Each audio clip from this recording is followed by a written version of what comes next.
India's number 1 varicose veins hospitals ఐబీసీను సంప్రదించండి. మీ నొప్పి లేని ప్రయాణాన్ని ప్రారంభించండి. నమస్కారం, వెల్కమ్ టు సుమన్ టీవీ. నేను గీతాంజలి. సెప్టెంబర్ 7వ తారీఖున చంద్రగ్రహణం ఏర్పడబోతోంది. ఈ గ్రహణ ప్రభావం ద్వాదశ రాశుల వారిపైన బాగా ఉంటుందని చెప్తారు. అయితే మరీ ముఖ్యంగా కొన్ని రాశులు, అంటే ఒక 4 రాశుల వారికి అసలు బాలేదు అని చెప్తున్నారు. అంటే ఈ గ్రహణ ప్రభావం వారిపైన ఖచ్చితంగా ఉంటుంది. వారు కొన్ని హోమాలు కావచ్చు, కొన్ని పూజలు చేసుకుంటే మంచిది అని అంటారు. అవి ఎటువంటి హోమాలు, అసలు ఆ 4 రాశుల వారు ఎవరు, ఎలాంటి ప్రభావం వాళ్ళు ఎదుర్కొంటారు తెలుసుకుందాం. వివరించేందుకు ప్రస్తుతం మనతో పాటు ఉన్నారు ప్రముఖ జ్యోతిష్యులు, శ్రీచక్రపీఠం వ్యవస్థాపకులు బ్రహ్మశ్రీ ప్రదీప్ జోషి గురువు గారు. వారితో మాట్లాడదాం. గురుగారు నమస్కారం అండి. శ్రీమాత్రే నమః. అయితే ఖచ్చితంగా అందరూ ఎదురు చూసేది రాశుల గురించి. ఎందుకంటే మీరు చెప్పినప్పుడు చాలా మంది మా జీవితంలో ఇది జరిగాయని కామెంట్ రూపంలో కూడా చెప్తూ ఉంటారు. మరి ఈ గ్రహణం ఏ ఏ రాశుల వారిపైన ఎలాంటి ప్రభావం చూపిస్తుందండి? ఈ చంద్రగ్రహణము ప్రధానంగా సెప్టెంబర్ 7వ తారీఖు పౌర్ణమి, భాద్రపద పౌర్ణమి రాత్రి, అంటే మన భారతీయ కాలమాన ప్రకారం రాత్రి 9:23 ప్రారంభమవుతుంది. దానికి 23 నిమిషాల ప్రారంభమై ఆల్మోస్ట్ మధ్యరాత్రి 2 గంటలకి గ్రహణ విమోచనం అనేది ఉంటుంది. 11:40 నుంచి ఒక 5-10 నిమిషాల వరకు ఉన్మీలన కాలం, మధ్యకాలం. ఇది లాంగెస్ట్ చంద్రగ్రహణం, 3.5 గంటలు ఉండేటువంటి చంద్రగ్రహణం. అందులోపల పూర్ణ ఉన్మీలన కాలం వచ్చేసి ఈసారి 8 నిమిషాల వరకు ఉన్మీలన కాలం ఉంది. అంత సమయం అయితే చాలా అరుదు, ఎక్కువగా ఉంటుంది. సో ఉన్మీలన కాలం ఎక్కువగా ఉంది కాబట్టి ఇది చాలా పెద్ద చంద్రగ్రహణం. దీన్ని సద్వినియోగం చేసుకోవాలి. ఈ గ్రహణములో ఎవరైతే గనక జపము, తపము, ధ్యానము, హోమము ఎవరైతే చేసుకుంటారో వాళ్ళ జీవితములో అసలు తొలగిపోలేనటువంటి కర్మఫలము లత్త ఏదైతుందో అది మొత్తం పోతుంది. ఉదాహరణకి మనము పనస పండు తిందామని చెప్పి పనస ఒలుస్తాం. పనస ఒలిచేటప్పుడు ఏం చేస్తాం? నూనె పెట్టుకుని ఒలుస్తాం. నువ్వు నూనె పెట్టుకోకుండా పనస ఒలిచావు అనుకో, ఆ గమ్ అట్లాగే ఉంటుంది. అట్లాగే మన జీవితంలో మనం సుఖపడదాము, మంచి చేద్దాం అనుకొని మనం అన్నం తిందామని మనం పనులు చేసుకుంటాం. కానీ ఆ కర్మ అనేటువంటి లత్త అంటుకుంటుంది. ఆ కర్మ అనే లత్త అంటుకుంటే ఏం చేయాలంటే నూనె పెట్టి దాన్ని ఇలా అని చెప్పి తర్వాత సబ్బు పెట్టి కడుక్కోవాలి. సో నూనె, సబ్బు అనేటివి మనకి ఎలిమెంట్స్ క్లీన్ చేసుకోవడానికి. ఇది ఆ జిగురు, దాన్ని ఏమంటారంటే లత్త అంటారు. కర్మ ఫలాన్ని కూడా ఏమంటారు అంటే లత్త అంటారు. అంటే చెడు కర్మ ఫలితాన్ని లత్త తొలగించుకోవాలి అని అంటే మన జీవితంలో ఒక మార్పు రావాలి. ఇక నా జీవితం ఇంతేనా బాబు, ఇంకా మారదా అని అనుకునే వాళ్లకు గ్రహణము ఒక వరప్రదం.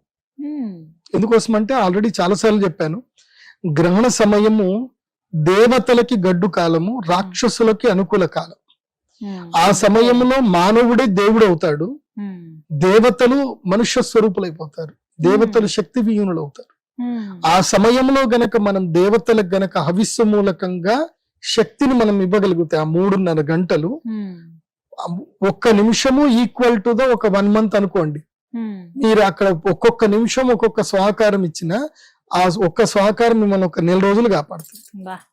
సో మీరు 1000 స్వాకారాలు ఇస్తే 1000 నెలలు. సో నీ గ్రహణం నుంచి గ్రహణం వరకు నువ్వు లక్ టైం యూజ్ చేసుకునే చాలు, మళ్ళీ గ్రహణంలో మళ్ళీ ఇంకోసారి చేసుకో.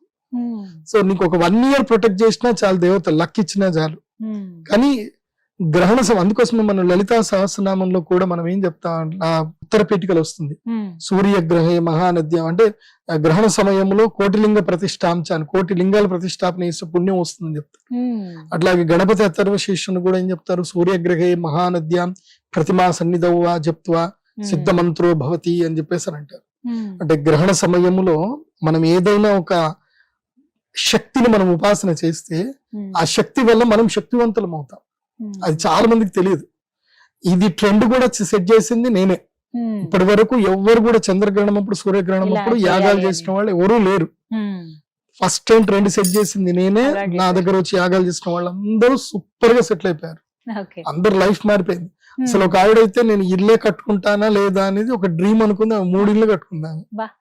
So every one is getting their fulfilment. వాళ్ళ లైఫ్ లో కావాల్సిన ఫుల్ఫిల్మెంట్స్ అన్ని అవుతున్నాయి. వాళ్ళు దానికి తగ్గట్టుగా ఆధ్యాత్మిక జ్ఞానంలో కూడా ఉంటున్నారు. సో ఈ గ్రహణం అనేటువంటిది ఏంటంటే ప్రధానంగా ఒక 4 రాశులకి కీడు. ఏ గ్రహణం అయినా సరే, ఎప్పుడు గ్రహణం వచ్చినా 4 రాశులకి కీడు ఉంటుంది, 4 రాశులకి రాజయోగం ఉంటుంది, 4 రాశులకి సామాన్యంగా ఉంటుంది. కాబట్టి 4 రాశులు కీడు ఉండేటువంటి 4 రాశుల వారు కానివ్వండి, రాజయోగం ఉండే 4 రాశుల వారు కానివ్వండి, గ్రహణం అప్పుడు అరిష్ట నివారణ తంత్రం చేసుకోవాలి. చేసుకుంటే వాళ్ళ అదృష్టవంతులు. మిగతా 4 రాష్ట్రాల వాళ్ళు సామాన్యమైనటువంటి వాళ్ళు ఇష్టం ఉంటే చేసుకోవచ్చు, లేకుంటే లేదు. వాళ్ళకి ఏంటంటే వాళ్ళు ఎక్స్క్లూడెడ్, వాళ్ళు నాట్ ఇంక్లూడెడ్. ఇంక్లూడెడ్ గా ఉండేటువంటి రాశులు 8 వస్తాయి. 4 కీడు వాళ్ళు తప్పకుండా చేయించుకోవాలి, mandatory, because to protect them self. 4 రాశులు. ఇంకో 4 రాష్ట్రాలు ఏదైతే ఉంటుందో టు గెయిన్ ద ఆపర్చునిటీ, అది ఆపర్చునిటీని గెయిన్ చేసుకోవడానికి. ఈ కీడు ఉన్నటువంటి వాళ్ళ ఆపర్చునిటీ గెయిన్ చేసుకోవడానికి ఉండదు. వాళ్ళు ఏంది ప్రొటెక్షన్ చేసుకోవడానికి కావాలి, ప్రొటెక్షన్. ఇంకోళ్ళు ఏంటంటే గెయిన్ చేసుకోవడానికి. సో ఒకళ్ళకి పూర్తిగా అదృష్ట సిద్ధి ఉంటుంది, 4కి రక్షణ సిద్ధి ఉంటుంది. మిగతా 4 రాష్ట్రాలకి ఏంటంటే వాళ్ళు రక్షణ పొందొచ్చు, అదృష్టము పొందొచ్చు, రెండిటికి వాళ్ళు అర్హులే. మరి ఎవరు వారు? సో అందులోపల ప్రధానంగా ఈ యొక్క గ్రహణము కుంభరాశిలో ఏర్పడుతుంది కాబట్టి చంద్రగ్రహణము. కుంభరాశి వారు అందులోపల ప్రధానంగా ధనిష్టా నక్షత్రానికి సంబంధించి 3, 4, అదే విధంగా శతభిషము యొక్క 4 పాదాలు, పూర్వభాద్రపద నక్షత్రం యొక్క 3 పాదాలు, ఈ వీటికి సంబంధించినటువంటి వారు ఈ గ్రహణ సమయములో గ్రహణము చూడకూడదు. వీళ్ళు అస్సలు గ్రహణం చూడకూడదు. ఊరికే టీవీలో చూస్తాను, డైరెక్ట్ చూస్తే ఏమవుతుందో అంటున్నారు కదా, టీవీలో చూస్తాను, ఇదేది పెట్టుకోదు. వీళ్ళు గ్రహణం చూడకూడదు. చూస్తే వీళ్ళకి అరిష్టం, మంచిది కాదు. ప్రధానంగా ఈ శతభిష పూర్వ భాద్రపద నక్షత్ర జాతకుల మీదనే ఈ గ్రహణం ఏర్పడుతుంది కాబట్టి వాళ్ళు తప్పకుండా పరిహార పూజలు చేయించుకోవాలి, గ్రహణ స్నానం చేయాలి, ఉపవాస దీక్షలు ఉండాలి, అన్ని పద్ధతులు పాటించాలి. ఇది వయసు బాగా ఉండి ఆరోగ్యంగా ఉంటే. ఆరోగ్యంగా లేకపోతే దాన్ని నేనేం చేయలేను. కాకపోతే సిద్ధి చేయాలి, ఉపాసన చేయాలి. ఆ ఉపాసన చేయటం వల్ల వాళ్ళకి శరీరంలో ఉన్న రుగ్మతలు పోతాయి, యోగ సిద్ధి కలుగుతుంది. రెండవది ఏంటి, మనం ఎప్పుడైనా సరే గ్రహణం ఎప్పుడైతే సంభవిస్తుందో ఆ గ్రహణము ఏ రాశి వారికి ఏ ప్లేస్ లో వస్తుందని చూడాలి. నా రాశి నుంచి గ్రహణం ఏ స్థానంలో వస్తుంది అనేదాన్ని చూడాలి. మీన రాశి వారికి గ్రహణం ఏ స్థానంలో జరుగుతుంది అంటే 12వ స్థానంలో జరుగుతుంది. సో గ్రహణము మీన రాశి వారికి 12వ స్థానంలో జరుగుతుంది కాబట్టి మీన రాశి వారికి ఇది అరిష్టము. ఈ మీన రాశి వారి పరిస్థితి ఏమిటంటే గనక ఇది రొట్టె పెనం మీద నుంచి పొయ్యిలో పడ్డట్టు ఉంటుంది. ఎందుకోసం అంటే ఆల్రెడీ ఏలినాటి శని ఉంది. ఏలినాటి శని ఉండి వాళ్ళకి 12వ స్థానములో రాహు ఉండి ఉన్నదంతా తినేస్తా ఉంటాడు, లాగేస్తా ఉంటాడు. ఏలినాటి శని నెత్తి మీద ఉండి కోపం తెప్పిస్తాడు, క్రోధం తెప్పిస్తాడు. అస్సలు వాళ్ళు ఒక లెక్కలో ఉండరు అనమాట, ఇరిటేషన్ లో ఉంటారు. దానికి తోడు ఇప్పుడు ఒకటి గ్రహణం, పుండు మీద కారం జల్లినట్టు ఈ గ్రహణ బాధ. దీనితో ఏంటంటే డబ్బులు మొత్తం నష్టపోతారు, ఉన్న వస్తువులు పోతాయి. సో ఖర్చులు ఎక్కువైపోతాయి, అప్పులు ఎక్కువైతాయి. కాబట్టి మీనరాశి వారికి ఇది కొంచెం గ్రహణ సమయం మంచిది కాదు. కాబట్టి మీరు కూడా ఈ యొక్క యాగం, అరిష్ట నివారణ యాగం చేయించుకుంటే మంచిది.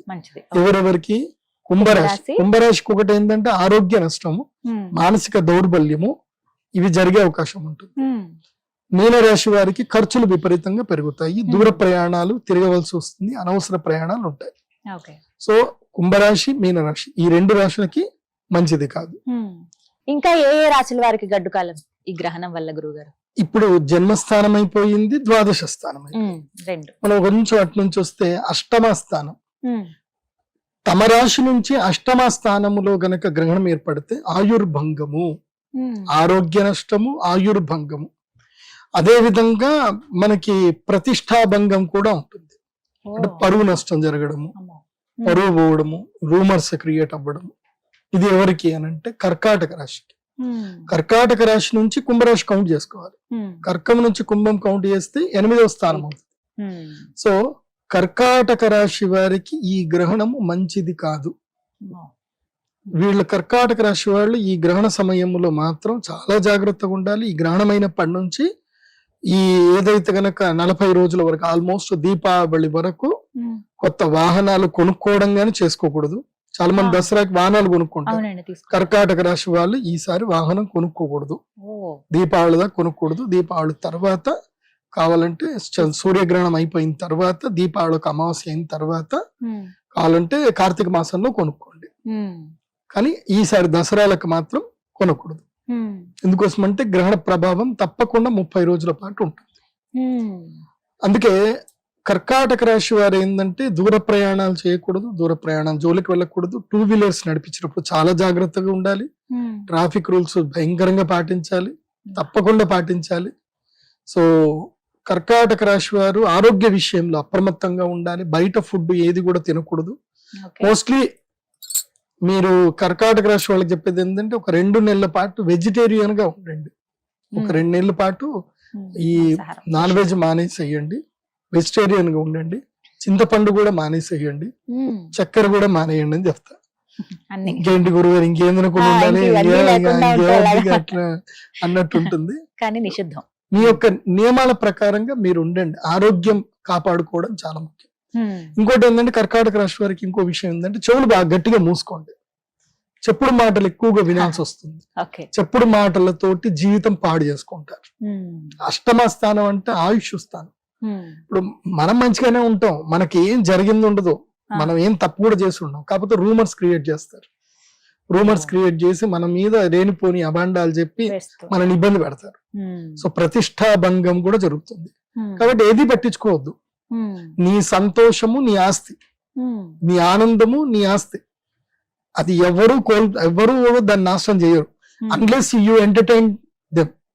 నువ్వు వాళ్ళని ఎంటర్టైన్ చేసే తప్ప నీ సంతోషం పోదు. నీ సంతోషం నీ దగ్గరనే ఉంటుంది. నువ్వు సంతోషంగా ఉండాలా దుఃఖంగా ఉండాలనేది అది నీ చాయిస్. వాళ్ళు మనిషి అన్న ప్రతి ఒక్కడు ఏంటంటే నేను దుఃఖపెట్టడానికే ట్రై చేస్తాడు, సూటిపోటి మాటలు చెప్పడానికే ట్రై చేస్తాడు. ఎందుకోసం అంటే నువ్వు ఎంత దగ్గుతో వాడికి అంత లాభం కాబట్టి నువ్వు వినడం తక్కువ చేసుకోవాలి. కర్కాటక రాశి వారు చెవులు మూసుకోవాలి, చెప్పుడు మాటలు వినకూడదు. వాళ్ళు నువ్వు అలా చేసేయి ఇలా చేసేయి నీకేంది నేనున్నాను ఇవన్నీ అంటారు. ఎవడూ రాడు, కష్టం వచ్చినప్పుడు ఎవడు రాడు. కాబట్టి ఎవడు ఏదో చెప్పారని చెప్పి మీరు పొంగిపోయి ముందుకెళ్ళకండి. దుర్మార్గులు ఏం చేస్తారంటే మనల్ని బరిలోకి దోస్తారు, వెనకుండి ఎంటర్టైన్మెంట్ చూస్తారు. సో అలాంటి దానికి గురి కావద్దు. కర్కాటక రాశి వారు చాలా జాగ్రత్తగా ఉండాలి ఈ గ్రహణ సమయంలో. మీరు కూడా యాగం చేసుకుంటే చాలా మంచిది. యాగానికి బుక్ చేసుకోండి. ఆ తర్వాత 4వ స్థానం చాలా ఇంపార్టెంట్. 4వ స్థానం ఏది అంటే వృశ్చిక రాశి. వృశ్చిక రాశి నుంచి గ్రహణం 4వ స్థానం. అంటే వృశ్చికం, ధనస్సు, మకరం, కుంభం 4వ స్థానం కదా. సో వృశ్చిక రాశి వారికి సుఖస్థానములో గ్రహణం జరగబోతుంది.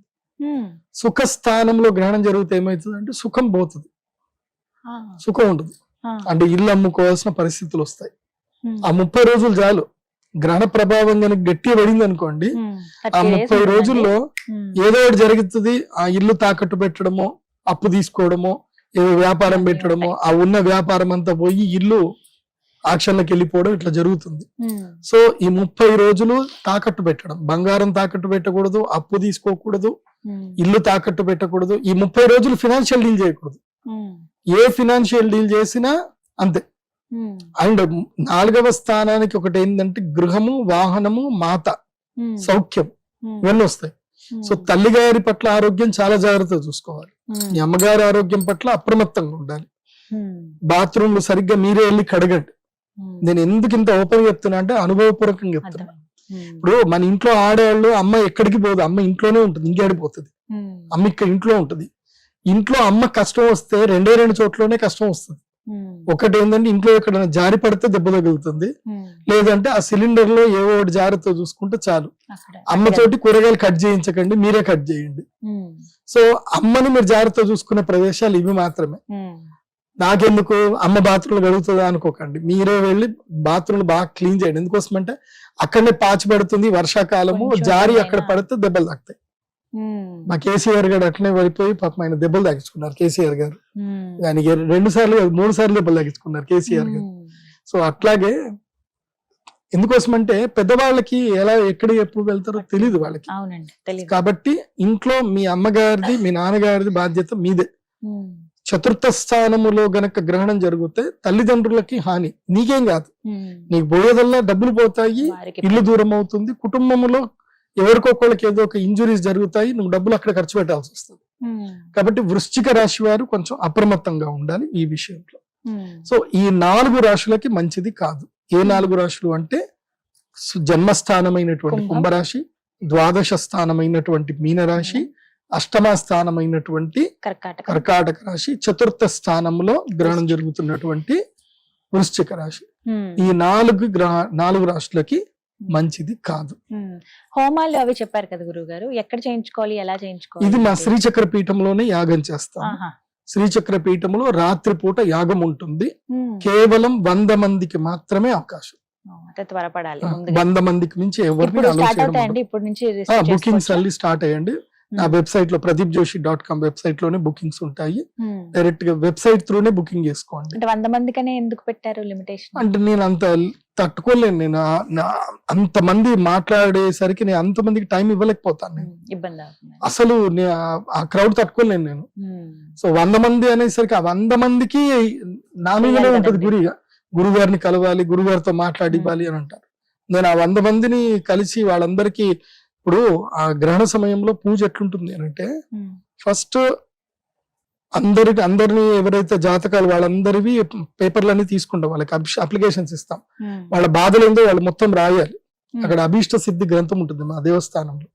ముందుగానే వచ్చి అభీష్ట సిద్ధి గ్రంథంలో వాళ్ళ పేర్లు అవన్నీ కూడా రాసుకొని వాళ్ళ కోరికలు ఏందో రాసుకోవాలి. ఆ అమ్మవారి ముందు నివేదన తీసుకోవడం.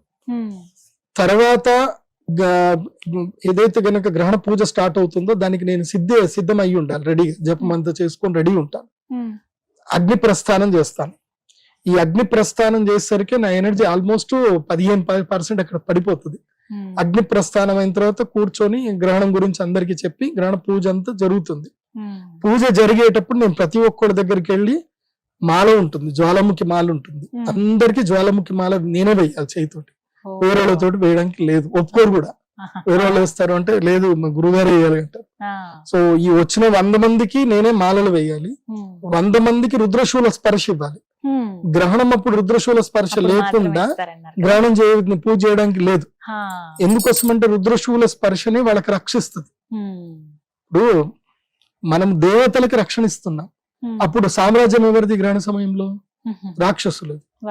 ఆ రాక్షసుల నుంచి మనల్ని ఎవరు కాపాడే వాళ్ళు ఒకళ్ళు ఉండాలి కదా. అది ఎవరు అంటే ఒకటి గురువు, నా దగ్గర ఉండే రుద్రశూలం. రుద్రశూల స్పర్శ లేకుండా గ్రహణ పూజ చేయకూడదు, క్లియర్ గా చెప్తున్నాను. చాలా మంది ఏంటంటే నన్ను ఫాలో అయిపోయి కొంతమంది చేసుకుంటారు. ఎందుకోసం అంటే ఈ సంబంధించిన పూజలు చేసేటప్పుడు సిద్ధ గురువులు ఉండాలి. చేయకూడదు, ఇంట్లో చేసుకోకూడదు. గ్రహణ పూజలు ఇంట్లో చేయకూడదు. అంటే ఆ శక్తి వేరు. ఆ శక్తిని మనం ప్రోద్బల్యంగా మనము దేవతా సాన్నిధ్యంలో మాత్రం చేయాలి. అంటే ఆ ఆర మనల్ని రక్షించాలి. సింపుల్ చెప్పాలంటే ఇప్పుడు కొడి రామకృష్ణ గారు మా నాన్నగారి మిత్రులే. దేవి సినిమా తీసేటప్పుడు కూడా మా నాన్నగారిని చాలా అడిగారు. తర్వాత మీరు రుద్రశూలం చూస్తే గనక మీకు సేమ్ అదే రుద్రశూలం, అంజీ సినిమాలో రుద్రశూలం మా దగ్గర ఉండేది అదే సేమ్, రెండు ఒకటే. అది ప్యాటర్న్ కూడా ఇచ్చింది కూడా మా నాన్నగారే ఇచ్చారు, రుద్రశూల ప్యాటర్న్. సో ఆ దాంట్లో ఏంటంటే అష్టదిగ్బంధనం చేస్తారు. మీరు దేవి సినిమా ఒకసారి చూస్తే మీకు అర్థమవుతుంది. మన ఇంటి చుట్టూ ఒక రక్ష కుంకుమ నీళ్లు పోస్తారు. ఆ రక్షరేఖ దాటి లోపలికి రాలేడు దుష్టుడు. అట్లాగే దేవతా సాన్నిధ్యంలో కనుక మనం చేస్తే అక్కడ మన దేవాలయానికి ఏంటంటే మేము అష్టదిగ్బంధనం చేసి వస్తాం. ఆ సాన్నిధ్యంలో గురువు దగ్గర చేసుకుంటే అది వేరు. అందుకే జ్వాలాముఖి మాల ఇస్తాం. జ్వాలాముఖి మాల మెడలో ఉంది అని అంటే ఏది మన ఆర దగ్గర రాని రాదు. మనకి తెలియకుండా మనం రక్షించేదే మన ఆర. మంచి జరగాలి, మంచి జరగడానికి యుద్ధం జరగాలి. యుద్ధం జరిగితేనే మంచి అవుతుంది. ఇప్పుడు ఆపరేషన్ సింధూర్ చేశారు, మేము మంచోళ్ళము అని చెప్పేసి మనం ఇక్కడ కూర్చుంటే ఏమైతుండే? ఆపరేషన్ సింధూర్ చేశారు కాబట్టి ఇవాళ మన భారతీయుల స్త్రీల సింధూరం అంతా నిలబడింది. కాబట్టి ఇలాంటివి జరుగుతానే ఉంటాయి.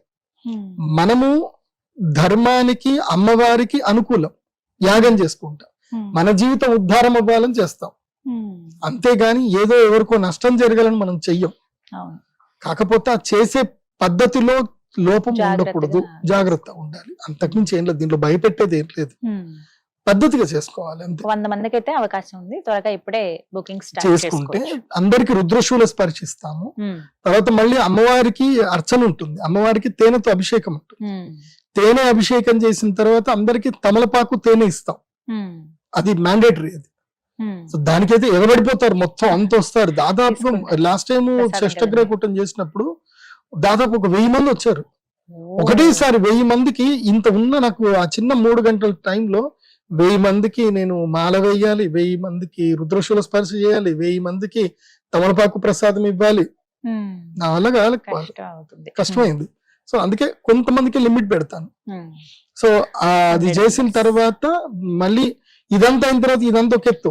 గ్రహణం మొత్తం పూర్ణాహుతి అవుతుంది, గ్రహణం అయిపోతుంది, అందరికి మంత్రం చెప్తాము. ఇదంతా అయిపోయిన తర్వాత రెండోది పార్ట్ 2 ఏంటంటే వీళ్ళందరినీ గోదావరి తీసుకెళ్ళాలి. ఆ. గోదావరి నదికి తీసుకెళ్లి గోదావరి నదిలో స్నానం చేయాలి. గ్రహణ విమోచన స్నానము నదిలోనే చేయాలి. పట్టు స్నానము ఉమ్. ఇప్పుడు ఇంట్లో సాధారణంగా పట్టు స్నానాలు, విడుపు స్నానాలు మీరు ఇంట్లో చేసుకోండి. ఉమ్. ఇంట్లో కొంచెం ఉప్పు వేసేసి నీళ్ళలో ఉప్పు వేసి చేసేసుకోవచ్చు. ఉమ్. కానీ మేము చేస్తున్న పూజలకి ఏంటంటే పట్టు స్నానము దేవాలయంలో చేయాలి, విడుపు స్నానం వెళ్ళి గోదావరిలో చేయాలి. అక్కడ. ఉమ్. గోదావరి నదికే ఆ శక్తి ఉంటుంది, నీ మొత్తం తీసుకెళ్లే శక్తి. ఉమ్. నువ్వు ఏదైతే గ్రహణ సమయంలో చేసుకున్నటువంటి విమోచనం, పాప విమోచనం ఏదైతే ఉందో ఉమ్. అది నువ్వు గోదావరి నదిలో వెళ్ళే వదలాలి. అక్కడ మాత్రమే. అది కూడా రుద్రశూల స్పర్శతోటే వదలాలి. ఉమ్. పద్ధతి అది. ఉమ్. సో ఆ పద్ధతి ప్రకారమే చెయ్యాలి. సో మళ్ళీ నేను అక్కడికి వెళ్ళాలి. గోదావరి నదిలో ఇక్కడ నుంచి చలిలో అక్కడికి. నేను తెల్లవారుజామున నేను నదిలో మునిగి నేను రెడీ ఉండాలి. ఉమ్. అందరికి తలకి రుద్రశూలం పెట్టి ముంచాలి, ఉమ్. నేనే ముంచాలి. ఉమ్. సో ఎంతమంది వస్తే అంతమందిని ముంచాలి. మందికి.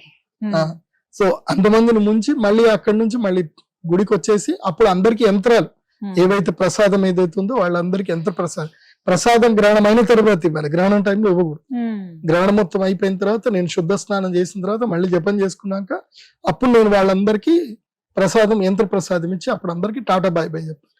ఈ బాయ్ బాయ్ చెప్పే సమస్యల్లో గురుగారు నాకు ఆ సమస్య ఉందని మనిషికి ఒక్కళ్ళు 5 నిమిషాలు కూర్చుంటారు. మాట్లాడతారు. 5 నిమిషాలు ఇంటూ 1000 మంది వేసుకోండి, 100 మంది వేసుకోండి, 500 నిమిషాలు. మళ్ళీ ఒక్కళ్ళు కూడా మరీ ఏదైనా చిన్నగా బ్రీఫ్ గా అయిపోతారంటే కాదు, మొదటి నుంచి స్టార్ట్ చేస్తారు. ఆ 5 నిమిషాల ఉంటుంది సమయంలో కదండి, ఉన్న వాళ్ళకి 10 కూడా నిమిషాలు మొత్తం మాట్లాడాలని. చెప్పాలి. మాకు అది జరిగిందండి, ఇది జరిగిందండి. లేదు ఇప్పుడు నేను వినను అంటే బాగా అలుగుతారు మళ్ళీ, అదొక అలక. సో అందరి బాధలు వినాలి. అది విని విని విని విని ఒక ట్రోమా అయిపోతుంది తెలుసా. 3 రోజుల దాకా నేను లేవలేను ఇంకా. ఒక్కళ్ళ బాధ కాదు, కానీ మీతో చెప్పుకోవాలని ఉంటుంది కదండి వాళ్ళు. అది చెప్పాలి. ఇంకేం చేయాలి. అందుకే మొదలే బుక్ చేసుకోండి, ఫస్ట్ కమ్ ఫస్ట్ సర్వ్. ఈసారి టోకన్ సిస్టమ్ పెట్టాం. నంబర్ 1, 2, 3 అందరు రూల్ నెంబర్ పెట్టి పిలుస్తాం. ఇంకా అందరికి ఒక టోకన్ ఇచ్చేస్తాం, మెడలో టోకన్ వేసుకోవాలి, ఆ నంబర్ ప్రకారమే రావాలి. అది ఇలా ఒక పద్ధతి. మొత్తం మీద ఇలా హోమం అయితే చేయించుకోవాలి. చేయించుకోవాలి. ధన్యవాదాలు గురుగారు. నమస్కారం. శ్రీమాత్రే.